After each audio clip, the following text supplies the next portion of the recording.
Hi friends, logos reveal ಚಾನೆಲ್ಗೆ ಸ್ವಾಗತ. ನಾನು ನಿಮ್ಮ ಸೀಮಾ ಜ್ಯೂಸ್.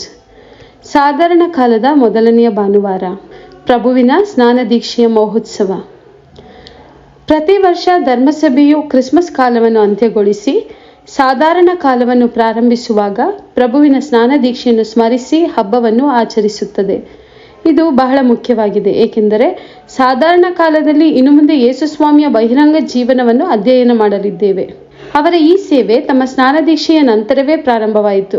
ಹಾಗಾಗಿ ಈ ಸಾಧಾರಣ ಕಾಲದಲ್ಲಿ ಯೇಸು ಸ್ವಾಮಿಯ ಬಹಿರಂಗ ಜೀವನವನ್ನು ಅಧ್ಯಯನ ಮಾಡಲಿರುವ ನಾವು ಕೂಡ ಮೊದಲು ಯೇಸು ಸ್ವಾಮಿಯ ಸ್ನಾನ ದೀಕ್ಷೆಯನ್ನು ಸ್ಮರಣೆ ಮಾಡುತ್ತಾ ಪ್ರಾರಂಭಿಸುತ್ತೇವೆ. ಈ ಹಬ್ಬಕ್ಕೆ ಮೊದಲನೆಯ ವಾಚನವು ಪ್ರತಿ ವರ್ಷವೂ ಒಂದೇ ಆಗಿರುತ್ತದೆ, ಆದರೆ ಶುಭ ಸಂದೇಶದ ವಾಚನವು ಆಯಾ ವರ್ಷಕ್ಕೆ ತಕ್ಕಂತೆ ಬದಲಾಗುತ್ತದೆ. ಇದು ವರ್ಷ ಸಿ ಆಗಿರುವುದರಿಂದ ಲೂಕರ ಶುಭ ಸಂದೇಶದಿಂದ ಪ್ರಭುವಿನ ಸ್ನಾನದೀಕ್ಷೆ ವಾಕ್ಯಗಳನ್ನು ನೋಡಲಿದ್ದೇವೆ. ಲೂಕರ ಶುಭ ಸಂದೇಶ 3ನೇ ಅಧ್ಯಾಯ 15-16 ವಾಕ್ಯಗಳು ಮತ್ತು 21-22 ವಾಕ್ಯಗಳನ್ನು ಓದೋಣ. ಈ ಯೋವಾನನೇ ಎಲ್ಲರೂ ಎದುರು ನೋಡುತ್ತಾ ಇರುವ ಅಭಿಷಿಕ್ತನಾದ ಲೋಕೋದ್ಧಾರಕಾಗಿರಬಹುದೇ ಎಂದು ಜನರು ತಮ್ಮ ಮನಸ್ಸಿನಲ್ಲೇ ಆಲೋಚಿಸುತ್ತಿದ್ದರು. ಅದಕ್ಕೆ ಉತ್ತರವಾಗಿ ಯೋವಾನನು, ನಾನು ನಿಮಗೆ ನೀರಿನಿಂದ ಸ್ನಾನದೀಕ್ಷೆ ಕೊಡುತ್ತಿದ್ದೇನೆ, ಆದರೆ ನನಗಿಂತಲೂ ಶಕ್ತರೊಬ್ಬರು ಬರುತ್ತಾರೆ, ಅವರ ಪಾದರಕ್ಷೆಗಳನ್ನು ಬಿಚ್ಚುವುದಕ್ಕೂ ನಾನು ಅರ್ಹನಲ್ಲ. ಅವರು ನಿಮಗೆ ಪವಿತ್ರಾತ್ಮ ಅವರಿಂದಲೂ ಅಗ್ನಿಯಿಂದಲೂ ದೀಕ್ಷಾಸ್ನಾನ ಕೊಡುವರು. ಜನರೆಲ್ಲರೂ ಸ್ನಾನದೀಕ್ಷೆ ಪಡೆಯುತ್ತಾ ಇದ್ದರು. ಯೇಸು ಸ್ವಾಮಿಯು ಬಂದು ಸ್ನಾನದೀಕ್ಷೆ ಪಡೆದು ಪ್ರಾರ್ಥಿಸುತ್ತಿರಲು ಆಕಾಶವು ತೆರೆಯಿತು.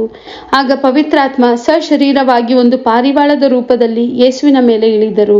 ಅಲ್ಲದೆ, ನೀನೇ ನನ್ನ ಪುತ್ರ, ನನಗೆ ಪರಮ ಪ್ರಿಯನು, ನನ್ನ ಅಪಾರ ಮೆಚ್ಚುಗೆಗೆ ಪಾತ್ರನು ಎಂಬ ದೈವವಾಣಿ ಕೇಳಿಸಿತು. ಇದರಲ್ಲಿ ಅನೇಕ ಅಂಶಗಳನ್ನು ನಾವು ಗಮನಿಸಬೇಕಾಗಿದೆ. ಮೊದಲನೆಯದು ಸ್ನಾನಿಕ ಯೋವಾನನ ಜನಪ್ರಿಯತೆ. ಕೆಲವು ಸಲ ನಾವು ಈತ ಎಷ್ಟು ಪ್ರಾಮುಖ್ಯ ಎಂಬುದನ್ನು ಮರೆತು ಬಿಡುತ್ತೇವೆ, ಏಕೆಂದರೆ ಈತನು ಯೇಸು ಸ್ವಾಮಿಗೆ ಕೇವಲ ಒಬ್ಬ ದಾರಿ ಸಿದ್ಧ ಮಾಡಬೇಕಾಗಿದ್ದವನು ಅಷ್ಟೇ ಎಂದು ಅಲಕ್ಷ್ಯ ಮಾಡಿಬಿಡುತ್ತೇವೆ. ಆದರೆ ನಿಜ ವಿಷಯವೇನೆಂದರೆ, ಆಗಿನ ಕಾಲದ ಯಹೂದ್ಯ ಇತಿಹಾಸಕಾರನಾಗಿದ್ದ ಫ್ಲೇವಿಯಸ್ ಜೋಸೆಫಸ್ ರವರು ಮೊದಲ ಶತಮಾನದ ಯಹೂದ್ಯರ ಇತಿಹಾಸ ಬರೆಯುವಾಗ ಯೇಸು ಸ್ವಾಮಿಗಿಂತಲೂ ಅಧಿಕವಾಗಿ ಸ್ನಾನಿಕ ಯೋವಾನನ ಬಗ್ಗೆ ಹೆಚ್ಚಾಗಿ ಬರೆದಿದ್ದಾರೆ. ಸ್ನಾನಿಕ ಯೋವಾನ ಎಷ್ಟು ಜನಪ್ರಿಯನಾಗಿದ್ದನೆಂದರೆ, ಅನೇಕ ಯಹೂದ್ಯರು ಈತನೇ ಕ್ರಿಸ್ತ, ಗ್ರೀಕ್ನಲ್ಲಿ ಕ್ರಿಸ್ತೋಸ್ ಅಂದರೆ ಈತನೇ ಮೆಸ್ಸಿಯನಾಗಿರಬೇಕು ಎಂದುಕೊಂಡಿದ್ದರು. ಈತನೇ ನಾವು ಎದುರು ನೋಡುತ್ತಿದ್ದ ಇಸ್ರಾಯೇಲಿನ ಅರಸ, ರಕ್ಷಕ ಎಂದುಕೊಂಡಿದ್ದರು. ಈ ರೀತಿ ಜನರ ಮಧ್ಯೆ ಗಾಳಿ ಮಾತು ಹರಡಿದ್ದರಿಂದ ಮತ್ತು ಯಹೂದ್ಯರು ಈತನಲ್ಲಿ ಪ್ರಶ್ನೆ ಮಾಡಿದ್ದರಿಂದ ಬರಬೇಕಾಗಿದ್ದ ನಿಜವಾದ ಮೆಸ್ಸಿಯನ ಬಗ್ಗೆ ಒಂದು ಒಗಟಿನ ಪ್ರವಾದನೆಯಿಂದ ಉತ್ತರಿಸುತ್ತಾನೆ. ಇಲ್ಲಿ ಗಮನಿಸಿ, ಆತನು ಮೆಸ್ಸಿಯ ಎಂದು ಹೇಳುವುದಿಲ್ಲ, ಬದಲಾಗಿ ಬರಲಿರುವ ಒಬ್ಬರು ಎಂದು ಹೇಳುತ್ತಾನೆ. ಹೇಗೆಂದರೆ, ನಾನು ನಿಮಗೆ ನೀರಿನಿಂದ ಸ್ನಾನದೀಕ್ಷೆ ಕೊಡುತ್ತಿದ್ದೇನೆ, ಆದರೆ ನನಗಿಂತಲೂ ಶಕ್ತರೊಬ್ಬರು ಬರುತ್ತಾರೆ, ಅವರ ಪಾದ ರಕ್ಷೆಗಳನ್ನು ಬಿಚ್ಚುವುದಕ್ಕೂ ನಾನು ಅರ್ಹನಲ್ಲ ಎಂದು ಹೇಳುತ್ತಾನೆ. ಇಲ್ಲಿ ಗಮನಿಸಿ, ಮೊದಲು ಆ ಬರಲಿರುವ ವ್ಯಕ್ತಿಯ ಬಲದ ಬಗ್ಗೆ ಹೇಳುತ್ತಿದ್ದಾನೆ. ಅಂದರೆ, ನೀವು ಅಂದುಕೊಂಡಿರಬಹುದು ನಾನೇ ಶಕ್ತಿವಂತ ಎಂದು, ಆದರೆ ನನಗಿಂತಲೂ ಶಕ್ತರೊಬ್ಬರು ಬರುತ್ತಾರೆ ಎಂದು ಒತ್ತಿ ಹೇಳುತ್ತಿದ್ದಾನೆ. ಎರಡನೆಯದಾಗಿ ಆತನ ಘನತೆಯ ಬಗ್ಗೆ ಹೇಳುತ್ತಿದ್ದಾನೆ. ಅದು ಅವರ ಪಾದರಕ್ಷೆಗಳನ್ನು ಬಿಚ್ಚುವುದಕ್ಕೂ ನಾನು ಅರ್ಹನಲ್ಲ ಎಂದು ಅವನು ಹೇಳುವಾಗ ಒಬ್ಬ ಗುಲಾಮನ ಕೆಲಸದ ಬಗ್ಗೆ ಹೇಳುತ್ತಿದ್ದಾನೆ. ಒಬ್ಬ ಯಜಮಾನನು ದೂರದ ಪ್ರಯಾಣ ಮುಗಿಸಿ ಬಂದಾಗ ಅವನ ಗುಲಾಮ ಅಥವಾ ಸೇವಕನು ಅವನ ಪಾದರಕ್ಷೆಗಳನ್ನು ಬಿಚ್ಚಿ ಅವನ ಕಾಲುಗಳನ್ನು ತೊಳೆಯುತ್ತಾನೆ. ಯೋವಾನರ ಶುಭ ಸಂದೇಶದಲ್ಲಿ ನಾವು ಓದಿದ್ದೇವೆ, ಇದೇ ರೀತಿ ಒಬ್ಬ ಸೇವಕನಂತೆ ಪ್ರೇಷಿತರ ಕಾಲುಗಳನ್ನು ಯೇಸು ಸ್ವಾಮಿ ತೊಳೆಯುವಾಗ ಆ ಪ್ರೇಷಿತರು ಅದಕ್ಕೆ ಹಿಂಜರಿಯುತ್ತಾರೆ. ಪೇತ್ರನು ಹಿಂಜರಿದು, ಸ್ವಾಮಿ, ನೀವು ನಮ್ಮ ಪಾದಗಳನ್ನು ತೊಳೆಯುವುದೇ ಎಂದು ಕೇಳುತ್ತಾನೆ, ಏಕೆಂದರೆ ಇದು ಸೇವಕರು ಮಾಡುವ ಕೆಲಸ. ಆದರೆ ಆ ರೀತಿ ಯೇಸು ಸ್ವಾಮಿಗೆ ಒಬ್ಬ ಗುಲಾಮನ ಸೇವೆ ಮಾಡಲೂ ನಾನು ಯೋಗ್ಯನಲ್ಲ, ಹಾಗಾಗಿ ನನ್ನನ್ನು ಮೆಸ್ಸಿ ಎಂದುಕೊಳ್ಳಬೇಡಿ, ಅವರ ಪಾದರಕ್ಷೆಗಳನ್ನು ಬಿಚ್ಚುವ ಗುಲಾಮನಾಗಲು ನನಗೆ ಯೋಗ್ಯತೆ ಇಲ್ಲ ಎಂಬುದು ಸ್ನಾನಿಕ ಯೋವಾನನ ಮಾತಿನ ಅರ್ಥ. ಮೂರನೆಯದಾಗಿ ಅವನ ಸ್ನಾನದೀಕ್ಷೆಗೂ ಬರಲಿರುವ ಆ ಮಹಾನ್ ವ್ಯಕ್ತಿಯ ಅಂದರೆ ನಿಜವಾದ ಮೆಸ್ಸಿಯನ ಸ್ನಾನದೀಕ್ಷೆಗೂ ಇರುವ ವ್ಯತ್ಯಾಸದ ಬಗ್ಗೆ ಹೇಳುತ್ತಾನೆ. ನಾನಾದರೂ ಬರೀ ನೀರಿನಿಂದ ಸ್ನಾನದೀಕ್ಷೆ ಕೊಡುತ್ತಿದ್ದೇನೆ, ಆದರೆ ಬರಲಿರುವ ಆ ಮಹಾನ್ ವ್ಯಕ್ತಿ ನಿಮಗೆ ಪವಿತ್ರಾತ್ಮರಿಂದಲೂ ಅಗ್ನಿಯಿಂದಲೂ ಸ್ನಾನದೀಕ್ಷೆ ಕೊಡುತ್ತಾರೆ ಎಂದು ಹೇಳುತ್ತಾನೆ. ನಿಮಗೆಲ್ಲರಿಗೂ ಗೊತ್ತಿರಬಹುದು, ಲೂಕರು ಒಟ್ಟು 2 ಗ್ರಂಥಗಳನ್ನು ಬರೆದಿದ್ದಾರೆ. ಅದರಲ್ಲಿ ಲೂಕರ ಶುಭ ಸಂದೇಶವು ಮೊದಲನೆಯ ಗ್ರಂಥ, ಎರಡನೆಯದು ಪ್ರೇಷಿತರ ಕಾರ್ಯಕಲಾಪಗಳು. ಹಾಗಾಗಿ ಈ ಸ್ನಾನಿಕ ಯೋವಾನನ ಮಾತುಗಳು ನಂತರ ಪ್ರೇಷಿತರ ಕಾರ್ಯಕಲಾಪಗಳ ಪುಸ್ತಕದ ಆರಂಭದಲ್ಲಿ ಯೇಸು ಸ್ವಾಮಿ ಹೇಳಿರುವ ಮಾತುಗಳಿಗೆ ಒಂದು ಮುನ್ಸೂಚನೆಯಾಗಿದೆ. ಏಕೆಂದರೆ ಪ್ರೇಷಿತರ ಕಾರ್ಯಕಲಾಪಗಳ ಮೊದಲನೇ ಅಧ್ಯಾಯದಲ್ಲಿ ಯೇಸು ಸ್ವಾಮಿ ಜೆರುಸಲೇಮನ್ನು ಬಿಟ್ಟು ಹೋಗಬೇಡಿ, ಏಕೆಂದರೆ ಯೋವಾನನು ನೀರಿನಿಂದ ಸ್ನಾನದೀಕ್ಷೆ ಕೊಡುತ್ತಿದ್ದನು, ಆದರೆ ಇನ್ನು ಕೆಲವೇ ದಿನಗಳಲ್ಲಿ ನೀವು ಪವಿತ್ರಾತ್ಮ ಅವರಿಂದ ದೀಕ್ಷಾ ಸ್ನಾನ ಪಡೆಯುವಿರಿ ಎಂದು ಪ್ರೇಷಿತರಿಗೆ ಹೇಳುತ್ತಾರೆ. ಅದೇ ರೀತಿ ಅವರು ಜೆರುಸಲೇಮಿನಲ್ಲಿಯೇ ಉಳಿಯುತ್ತಾರೆ ಮತ್ತು ಪಂಚಶತಮ ದಿನದಂದು ಅವರ ಮೇಲೆ ಪವಿತ್ರಾತ್ಮರು ಅಗ್ನಿಯ ನಾಲಿಗೆಯ ಹಾಗೆ ಇಳಿದು ಬರುತ್ತಾರೆ. ಹಾಗಾಗಿ ಸ್ನಾನಿಕ ಯೋವಾನನು ಹೇಳಿರುವ ಪ್ರಕಾರ ಪವಿತ್ರಾತ್ಮರಿಂದಲೂ ಅಗ್ನಿಯಿಂದಲೂ ಸ್ನಾನದೀಕ್ಷೆ ಪಡೆಯುವುದು ಎಂದರೆ ಏನು ಎಂಬ ಪ್ರಶ್ನೆಗೆ ಲೂಕರು ಬರೆದ ಈ ಎರಡೂ ಗ್ರಂಥಗಳನ್ನು ಸಂಬಂಧಪಡಿಸಿ ಓದಿದರೆ ಮಾತ್ರವೇ ಉತ್ತರ ಸಿಗುತ್ತದೆ. ಅಂದರೆ ಪ್ರೇಷಿತರ ಮೇಲೆ ಪವಿತ್ರಾತ್ಮರು ಅಗ್ನಿಯಂತೆ ಬರುವುದನ್ನು ಸ್ನಾನಿಕ ಯೋವಾನನು ಮೊದಲೇ ಲೂಕರ ಶುಭ ಸಂದೇಶದಲ್ಲಿ ಒಂದು ಮುನ್ಸೂಚನೆಯಾಗಿ ಹೇಳಿದ್ದಾನೆ. ಆದರೆ ಅದು ಇದೇ ರೀತಿಯೇ, ಅಂದರೆ ಅಗ್ನಿಯ ಕೆನ್ನಾಲಿಗೆಯಂತೆಯೇ ಪಂಚಶತಮ ದಿನದಂದೇ ಜೆರುಸಲೇಮಿನಲ್ಲೇ ನಡೆಯುತ್ತದೆ ಎಂದು ಸ್ನಾನಿಕ ಯೋವಾನನಿಗೆ ಸರಿಯಾಗಿ ಗೊತ್ತಿಲ್ಲದಿರಬಹುದು. ಆದರೆ ಆ ಪ್ರವಾದನೆ ಯಾವ ರೀತಿಯಲ್ಲಿ ನೆರವೇರಿತು ಎಂದು ತಿಳಿದಿದ್ದ ಲೂಕರು ತಮ್ಮ ಎರಡೂ ಗ್ರಂಥಗಳ ಆರಂಭದಲ್ಲೂ ಇದರ ಬಗ್ಗೆ ಬರೆದು ಒಂದಕ್ಕೊಂದು ಸಮಾಂತರಿಸಿ ಬರೆದಿದ್ದಾರೆ. ಇದರಿಂದ ಸ್ನಾನಿಕ ಯೋವಾನನು ಕೊಡುತ್ತಿದ್ದ ಸ್ನಾನದೀಕ್ಷೆಯನ್ನು ನಾವು ಕಡೆಗಣಿಸುವಂತಲ್ಲ. ಅವನು ಕೊಡುತ್ತಿದ್ದ ಸ್ನಾನದೀಕ್ಷೆಯೂ ಮುಖ್ಯವಾದದ್ದೇ. ಅದು ಪಶ್ಚಾತ್ತಾಪದ ಸ್ನಾನದೀಕ್ಷೆ. ಅದು ಪಾಪ ಕ್ಷಮೆಗೆ, ಮನುಷ್ಯರ ಅಂತರಂಗದ ಪಶ್ಚಾತ್ತಾಪಕ್ಕೆ ಒಂದು ಬಹಿರಂಗ ಚಿಹ್ನೆಯಾಗಿತ್ತು. ಆದರೆ ಯೇಸು ಸ್ವಾಮಿ ಅದಕ್ಕಿಂತಲೂ ದೊಡ್ಡದನ್ನು ಕೊಡಲಿದ್ದಾರೆ. ಅವರು ಪವಿತ್ರಾತ್ಮ ವರದಾನಗಳನ್ನು ಕೊಡಲಿದ್ದಾರೆ. ಅವರ ಶಿಷ್ಯರ ಮೇಲೆ ಪವಿತ್ರಾತ್ಮರನ್ನೇ ಅಗ್ನಿಯ ನಾಳವಾಗಿ ಸುರಿಸಲಿದ್ದಾರೆ. ಹಾಗಾಗಿ ಆ ದೇವರಾತ್ಮವು ಶಿಷ್ಯರ ಒಳಗೆ ನೆಲೆಸುವಂತೆ ಮಾಡಲಿದ್ದಾರೆ. ಇದರಿಂದ ಯೆರೆಮೀಯ 31 ಅಧ್ಯಾಯದಲ್ಲಿ ಬರೆದಿರುವಂತೆ, ನಾನು ನನ್ನ ಧರ್ಮಶಾಸ್ತ್ರವನ್ನು ಅವರ ಅಂತರಂಗದಲ್ಲಿ ಇಡುವೆನು ಎಂಬ ದೇವರ ಪ್ರವಾದನೆಯು, ಮತ್ತು ಎಜೆಕಿಯೇಲ್ 36 ಅಧ್ಯಾಯದಲ್ಲಿ ಬರೆದಿರುವಂತೆ, ಅವರೊಡನೆ ಹೊಸ ಮನಸ್ಸು ಹೊಸ ಆತ್ಮವನ್ನು ಇಡುವೆನು ಎಂಬ ದೇವರ ಪ್ರವಾದನೆಯು ನೆರವೇರಿದಂತಾಗಿದೆ. ಈ ರೀತಿ ತಮ್ಮ ಪುಸ್ತಕಗಳಲ್ಲಿ ಲೂಕರು ಮಾತ್ರವೇ ಪವಿತ್ರಾತ್ಮರ ಬಗ್ಗೆ ಹೆಚ್ಚಾಗಿ ಪ್ರಾಮುಖ್ಯತೆ ಕೊಟ್ಟು ಬರೆದಿರುತ್ತಾರೆ.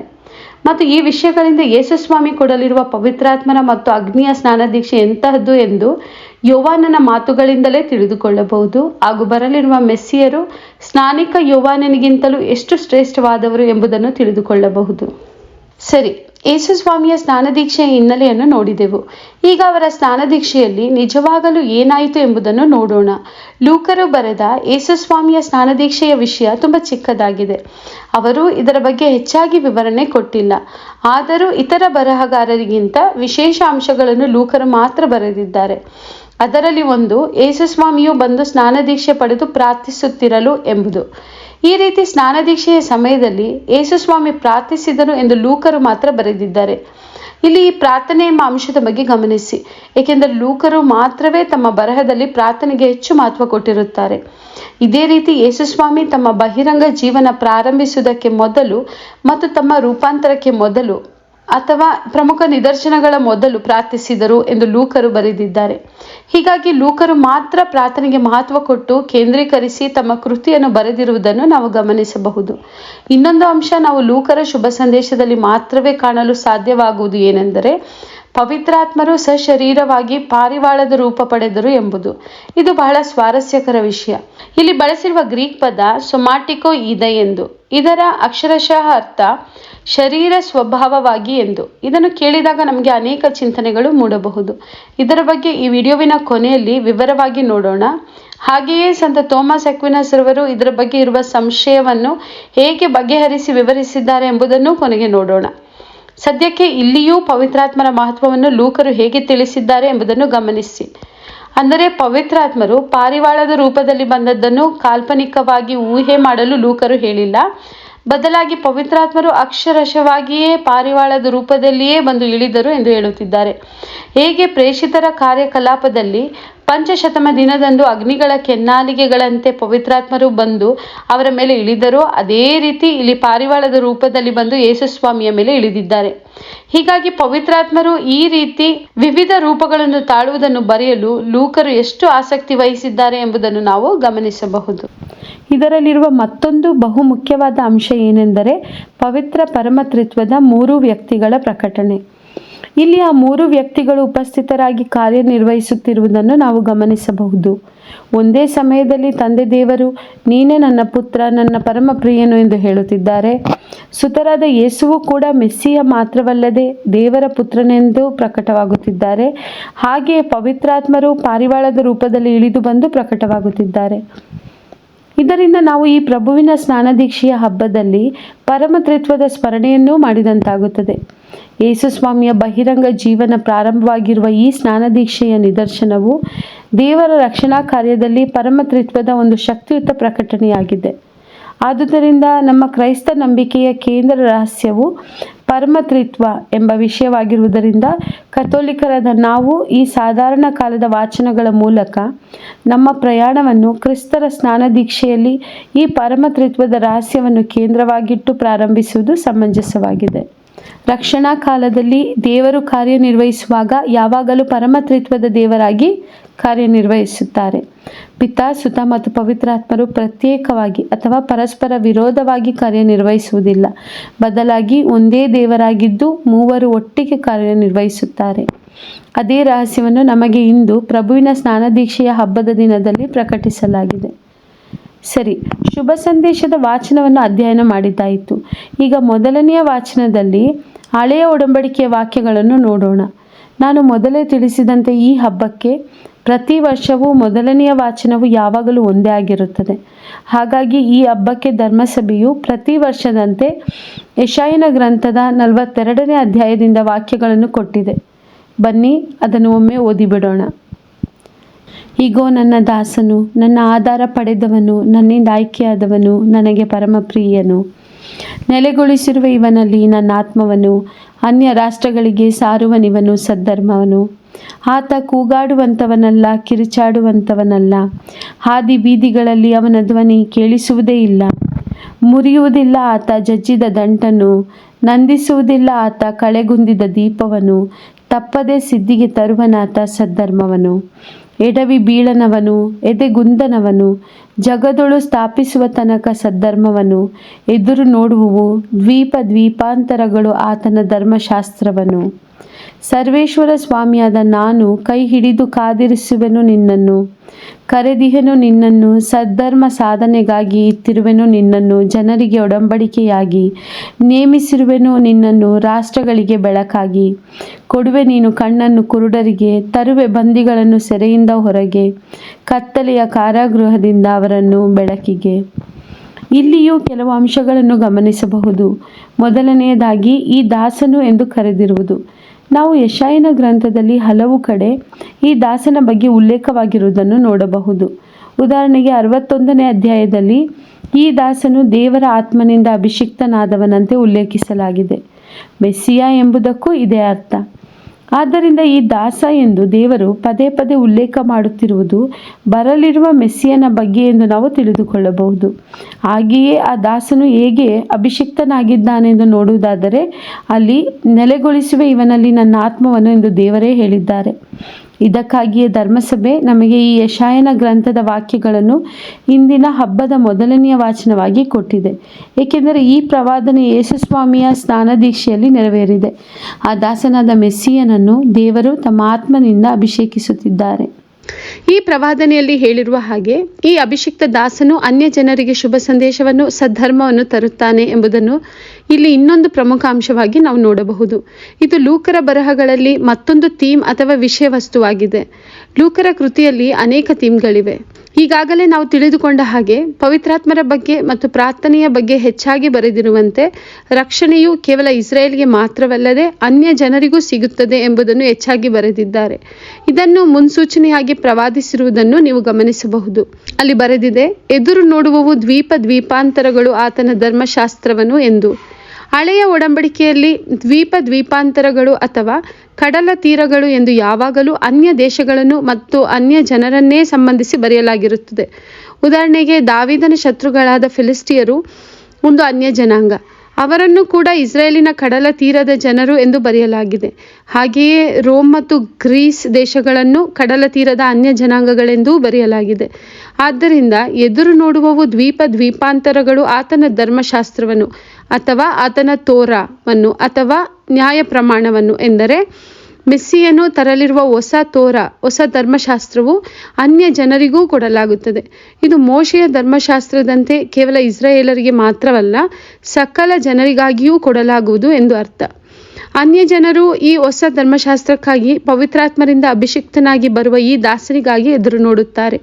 ಅದೇ ರೀತಿ ನೇಮಿಸಿರುವೆನು ನಿನ್ನನ್ನು ರಾಷ್ಟ್ರಗಳಿಗೆ ಬೆಳಕಾಗಿ ಎಂಬ ವಾಕ್ಯದಲ್ಲಿ ಬರೆದಿರುವ ಹೀಬ್ರೂ ಪದ ಗೋಯಿಮ್ ಎಂದು, ಇದರ ಅರ್ಥ ಅನ್ಯಧರ್ಮೀಯರು ಎಂದು. ಹಾಗಾಗಿ ದೇವರ ಆತ್ಮನಿಂದ ಅಭಿಷಿಕ್ತನಾಗಿ ಬರುವ ಈ ದಾಸನು ಅನ್ಯಧರ್ಮೀಯರಿಗೂ ಹೊಸ ಧರ್ಮಶಾಸ್ತ್ರದ ಬೆಳಕಾಗಿ ಸ್ವೀಕರಿಸಲ್ಪಡುವನು.